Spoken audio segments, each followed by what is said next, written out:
From the crappy basement headquarters of AWS Studios, this is the Almost Weekly Show with Bitsy Madison. Thanks for joining us for the Almost Weekly Show. We're making today's episode a quickie. I head to Los Angeles tomorrow for the weekend on official famous person business, while Farrell and I are having lunch, and then I'm meeting with Miley Cyrus to dropkick her in the face. Next week, we won't have a show. We figured since we're called the Almost Weekly Show, we should probably skip a week every now and again. Also, Joey and Tony said that they weren't interested in working over their October break, but let's face it, neither am I. Also, just really quick before we get down to business, weren't Joey and Tony's features wonderful this week? They wrote those segments themselves, added the graphics. I'm really proud.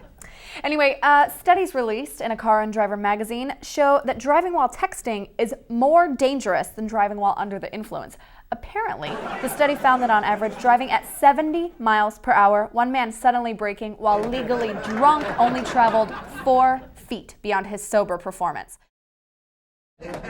When reading an email while sober, he traveled 36 feet beyond the baseline, and he traveled 70 feet more while sending a text. Here's my thought.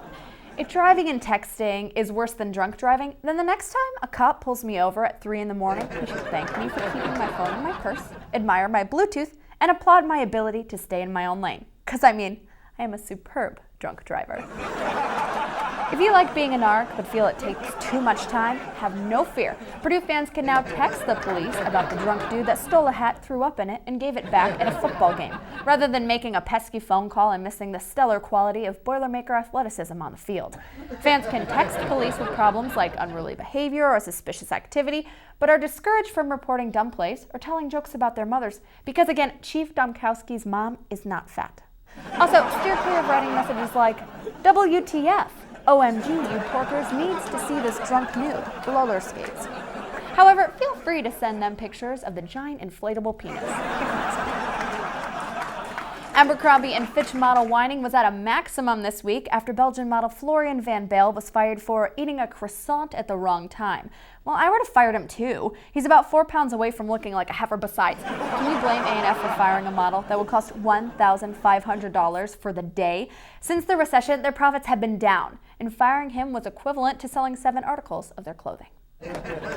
Single farmers in Vermont now have another option in finding their mates since the adult services side of Craigslist was shut down.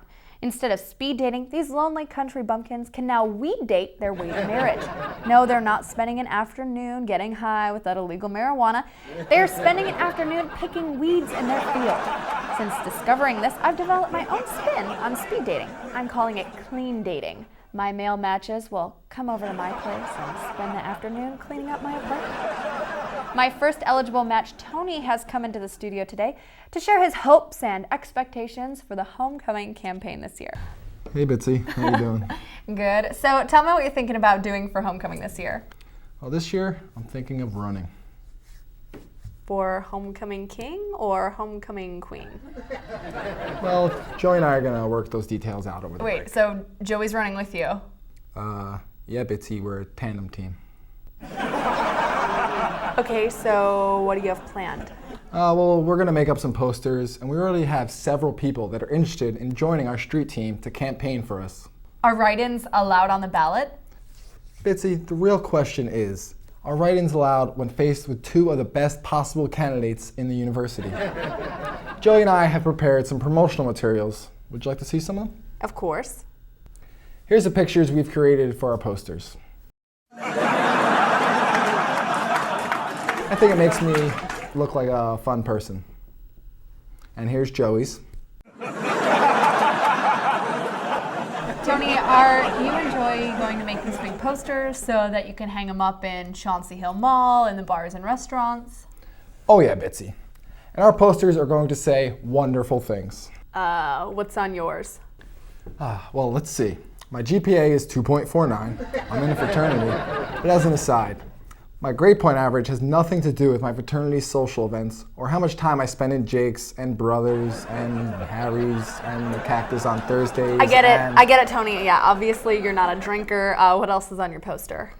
Well, I'm the president of the Purdue Student Government. No, you're not. I have, no, you're not. Not what? You're not the president of the Purdue Student Government. Bitsy, be quiet. Who cares if I'm not the real president? Define real anyway. Besides, it'll make me seem like an honest person that deserves an honest vote. But you're not honest because you're lying. Bitsy, lies are what have made all voting processes great. It ensures that the right person wins instead of some big pansy loser that tells the truth all the time. At least I didn't do what Joey did. What did Joey do? Joey said that he won 4 Emmys, 2 Golden Globes, and is one of the Silver Twins here at Purdue. You've got to be kidding me. No. Check out the picture. He does look good in sequins. Yeah, not too shabby. We've also made some pictures of how beautiful it will be when we win.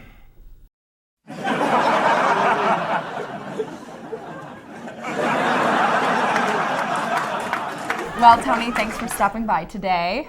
No problem, Bitsy. I'll, see you later at my place. Are we weed dating? Yeah, I'll bring the bong. Okay, that's totally inappropriate. It's not meant at all. Yeah, okay. I'll call you. Thanks for joining us today. We'll see you in 2 weeks. I'm Bitsy Manital, and that's it. You're such a weirdo. Oh my gosh.